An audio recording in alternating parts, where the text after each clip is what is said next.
It began with a closed-door council meeting inside Buckingham Palace, one so unusually restricted that even longtime royal aides were denied entry. But when senior courtiers emerged nearly 2 hours later, whispers started racing through the corridors of the monarchy. Princess Charlotte's name had suddenly been elevated in conversations once reserved for future kings and queens. And according to insiders, one person inside the palace was left utterly blindsided by the decision: Queen Camilla. Before we go deeper into what this really means for the royal family, make sure to subscribe so you don't miss a single update. The meeting itself was reportedly arranged under extraordinary secrecy. Even officials who had served through the final years of Queen Elizabeth II were allegedly instructed to remain outside the discussion chambers, while senior palace figures debated what insiders later described as the monarchy's future patronage structure. At first, many believed the gathering would center around King Charles's ongoing health concerns or the growing pressure surrounding the crown's long-term stability. But according to multiple royal correspondents, the atmosphere inside Buckingham Palace shifted dramatically the moment Princess Charlotte's name entered the conversation. What began as quiet procedural discussions reportedly transformed into something far more significant: a strategic conversation about the future face of the monarchy itself. Reports suggest Prince William and Princess Catherine had quietly supported Charlotte's elevation for months behind closed doors, carefully preparing her for a larger symbolic role inside the institution. Palace administrative streams, ranging from private scheduling adjustments to carefully controlled media appearances, allegedly hinted that Charlotte was already being positioned differently from other younger royals. Insiders whisper that even senior aides noticed a subtle change in how palace officials spoke about her. She was no longer being described merely as William and Catherine's daughter. Increasingly, she was being discussed as part of the monarchy's future operational identity. A young royal whose image could eventually stabilize the institution during an era of uncertainty and internal division. But behind the polished walls of Buckingham Palace, another emotional reality was reportedly unfolding. Sources close to royal staff claim Queen Camilla had long believed her own grandchildren would gradually gain greater ceremonial visibility as Charles's reign continued. The coronation of 2023 had strengthened her influence dramatically, and according to various interpretations of palace planning conversations, she quietly assumed that influence would naturally extend toward her wider family circle over time. Yet during this confidential council meeting, aides were allegedly instructed to avoid discussing Camilla's family connections entirely. That silence alone reportedly sent shockwaves through parts of the palace. Because within royal institutions, what is left unsaid can often carry far more meaning than what is openly declared.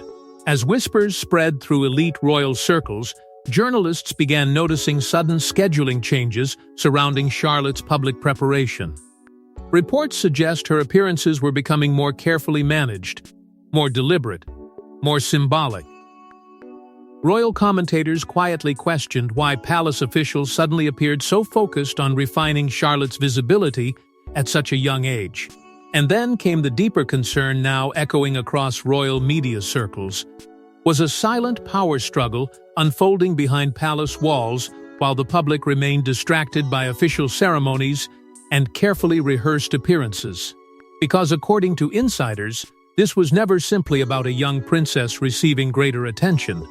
It was about the crown deciding who truly belongs at the center of its future. But the real shock wasn't simply Charlotte's sudden rise, it was the unmistakable message hidden beneath it.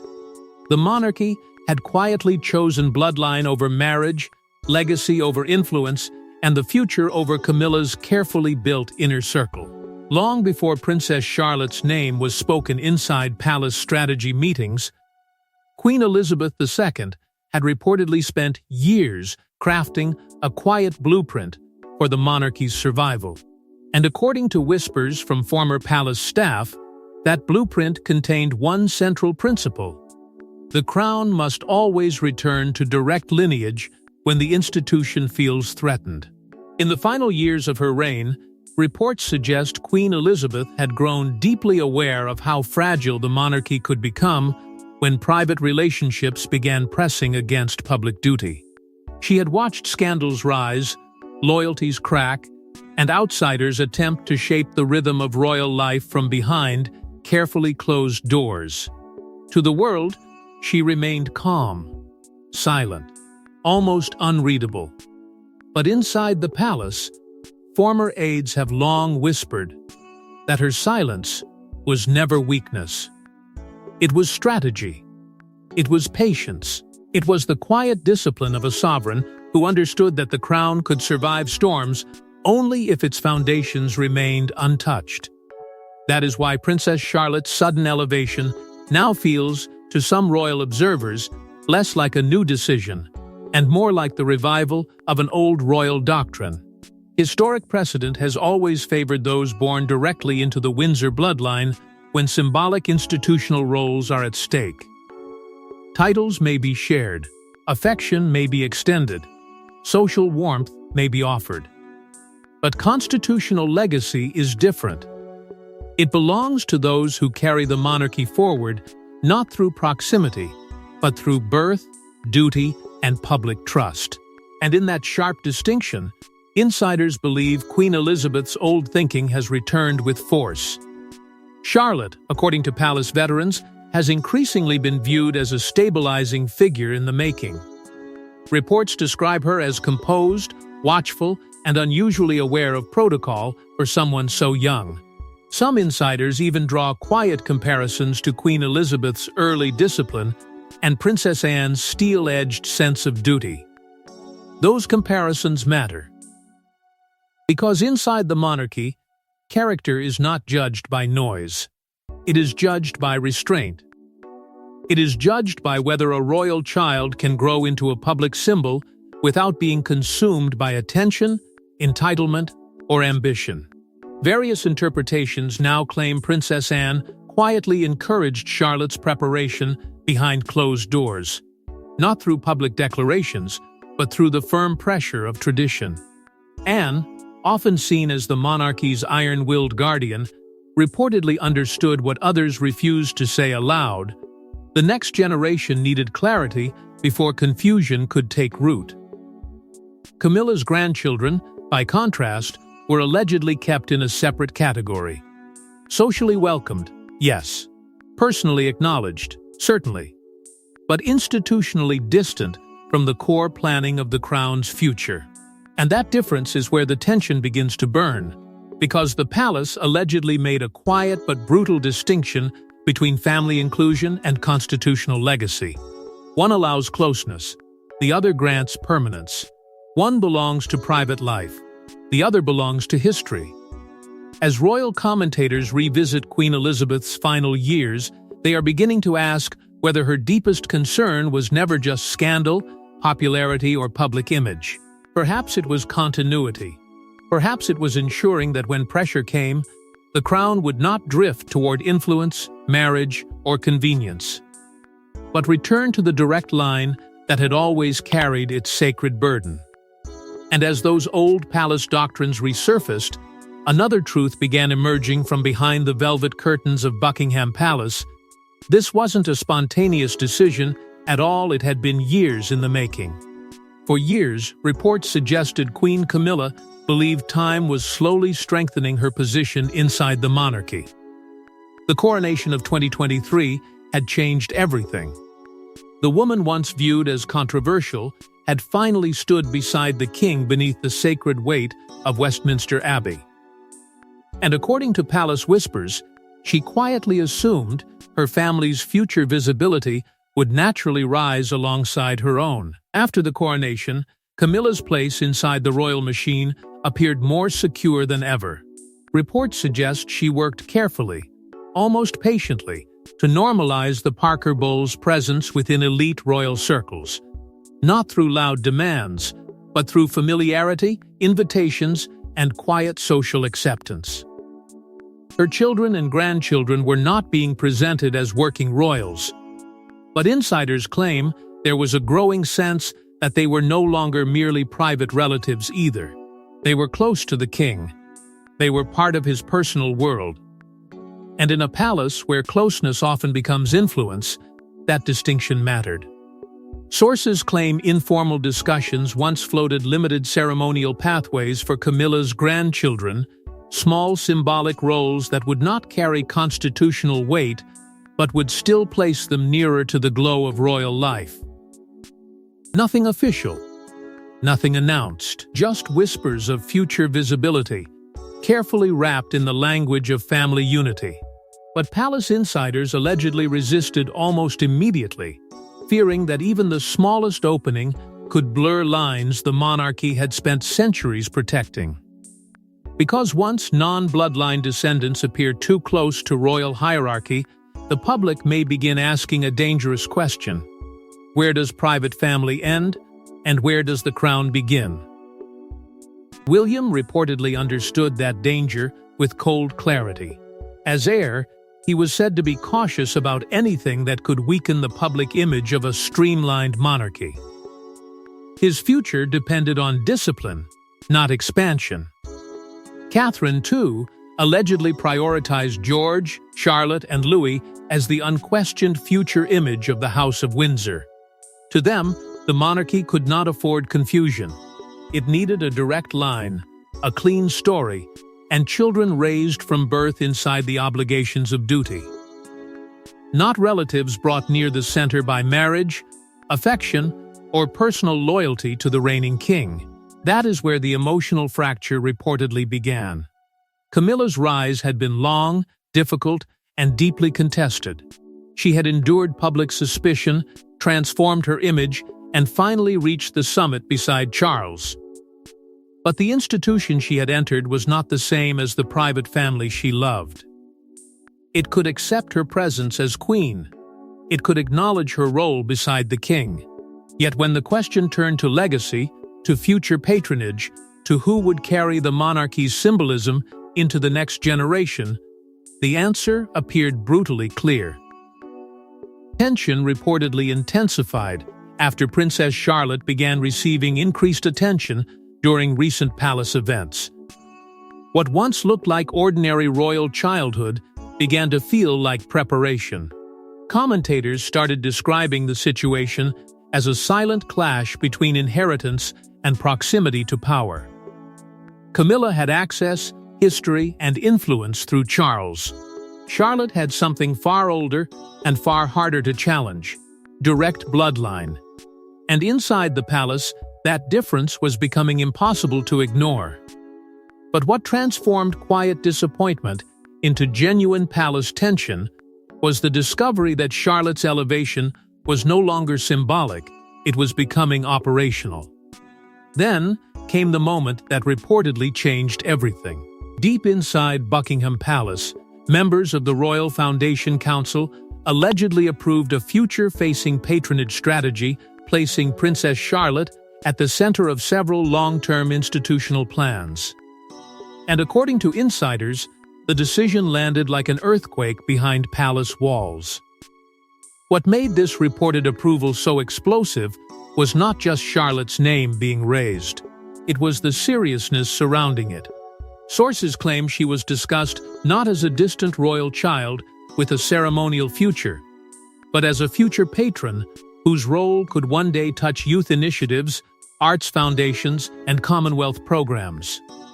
In palace language, that kind of planning is never casual. It signals trust. It signals preparation. And above all, it signals that the institution is already deciding who will carry its emotional weight when the next chapter of the monarchy begins. Palace strategists allegedly viewed Charlotte as uniquely positioned to modernize the monarchy's female image without breaking its traditional structure. She was young, direct in the line of succession, and closely connected to the future reign of Prince William. To those guarding the crown's long-term survival, that combination was powerful. Charlotte could represent renewal without rebellion, softness without weakness, and continuity without confusion. In a monarchy still haunted by family fractures, public suspicion, and questions over influence, she offered something the palace desperately needed: a future that felt clean, disciplined, and unmistakably Windsor. Sources claim Princess Anne strongly supported this quiet grooming. Not loudly, not sentimentally, but with the hard, practical instinct of someone who has spent a lifetime defending the institution from vanity, entitlement, and emotional disorder. Anne reportedly understood that Charlotte's preparation had to begin early, because royal authority is not created overnight. It is trained through restraint, duty, and the slow acceptance of responsibility. William, according to insiders, emphasized the same theme with even greater urgency: continuity, stability, and direct generational trust. In other words, the monarchy could not afford blurred lines. It needed a clear inheritance of service. That clarity reportedly left no room for Camilla's extended family inside the same conversation. Palace insiders claim her grandchildren received no equivalent ceremonial consideration during the discussions, a silence that spoke with devastating force. They may remain part of Charles's private family world. They may be acknowledged with warmth, included in personal moments, and treated with respect behind closed doors. But the machinery of the crown is different. It does not move for affection alone. It moves for bloodline, public duty, and constitutional meaning. As news of the decision began whispering through royal circles, staff were reportedly instructed to tighten internal leaks. That order only made the atmosphere heavier. Several commentators interpreted the move as a subtle but deliberate recalibration of royal influence. A quiet correction after years of uncertainty over where the monarchy's boundaries truly stood. Palace insiders described the mood afterward as icy but controlled, the kind of silence that follows a decision too important to reverse and too sensitive to explain publicly. And while the public remained unaware of the full implications, those inside royal circles understood immediately what had just happened. The balance of future influence inside the monarchy had shifted permanently. Almost overnight, the optics began changing. Princess Charlotte's appearances suddenly carried greater significance. Her posture, her confidence, even the way senior royals interacted with her, seemed noticeably different. And behind the scenes, palace whispers claimed an invisible line had quietly been drawn around the future of the monarchy. Reports suggest Charlotte was increasingly positioned beside Catherine during high-profile royal moments, not by accident, but by careful design. Every appearance seemed to carry a deeper message. Catherine's calm presence gave Charlotte protection. William's quiet authority gave her legitimacy. And the palace machinery around them appeared to be shaping a story the public could understand without ever being formally told.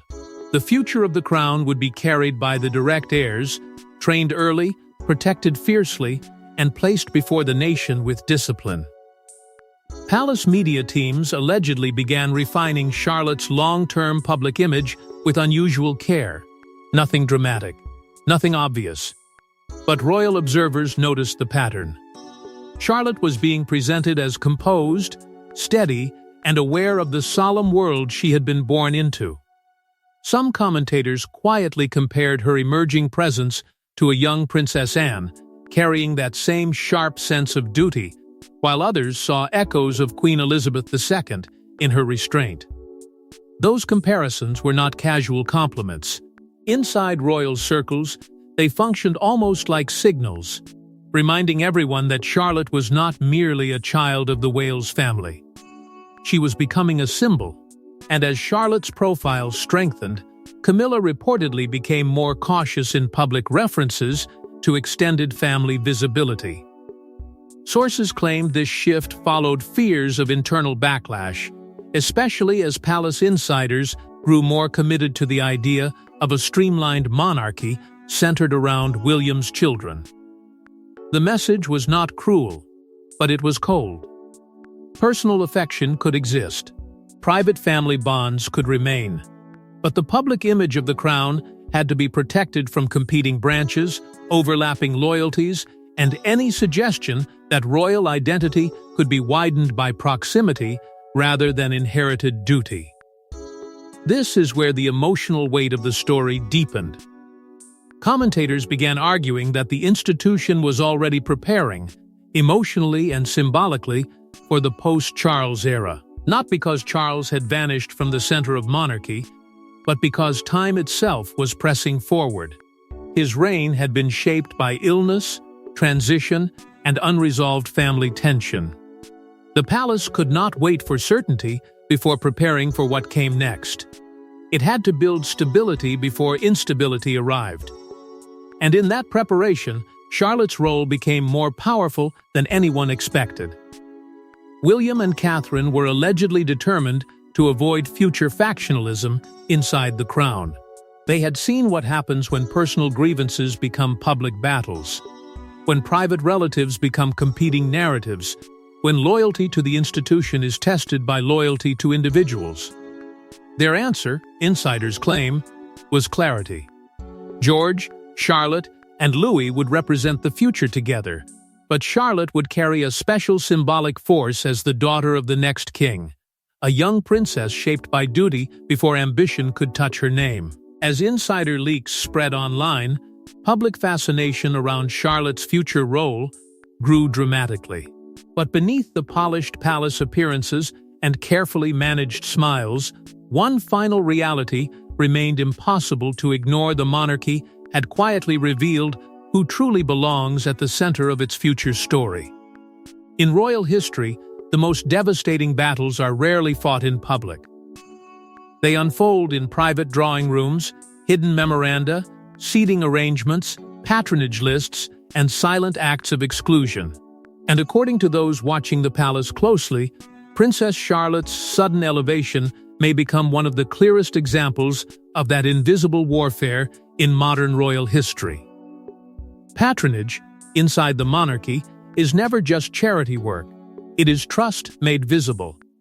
It is the institution deciding who may carry its name into hospitals, foundations, schools, arts bodies, and Commonwealth causes. Royal historians often describe these assignments as quiet declarations of permanence. Because once a royal becomes associated with a cause, they begin building a public identity that can last for decades. That is why Charlotte's reported rise has created such deep unease in certain palace circles. It does not merely suggest affection for a young princess. It suggests preparation. And that preparation appears to point in one direction: the monarchy consolidating around William's bloodline. Reports suggest the palace is drawing the future closer to George, Charlotte, and Louis, not as a sentimental family story, but as an act of institutional survival.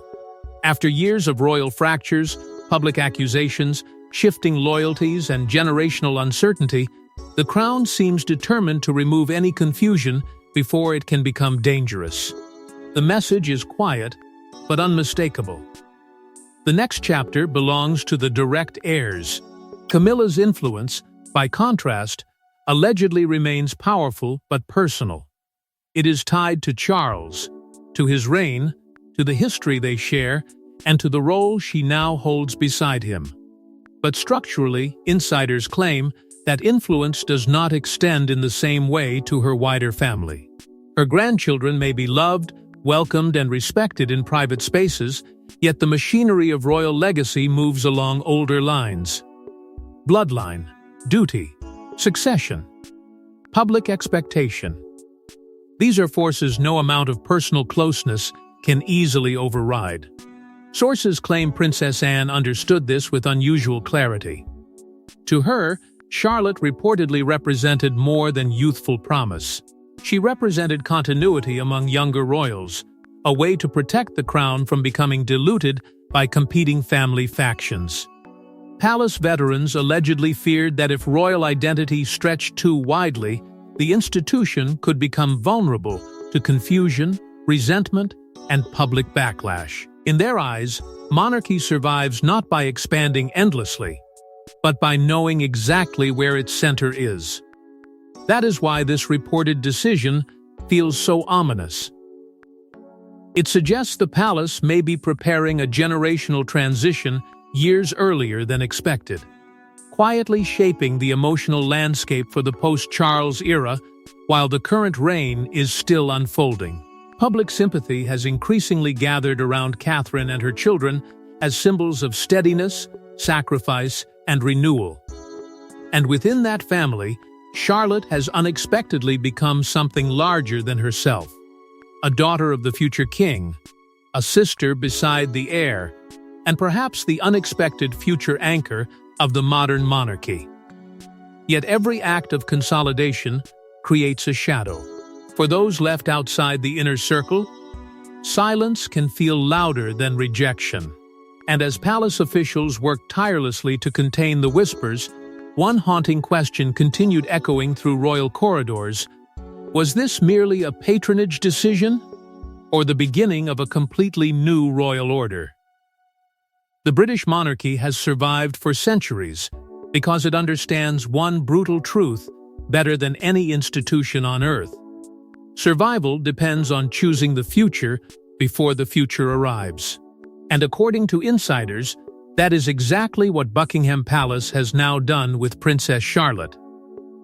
Reports suggest palace officials increasingly see Charlotte as critical to maintaining generational relevance with younger audiences, not because she is being rushed into responsibility, but because she represents something rare in a restless age: continuity that still feels fresh.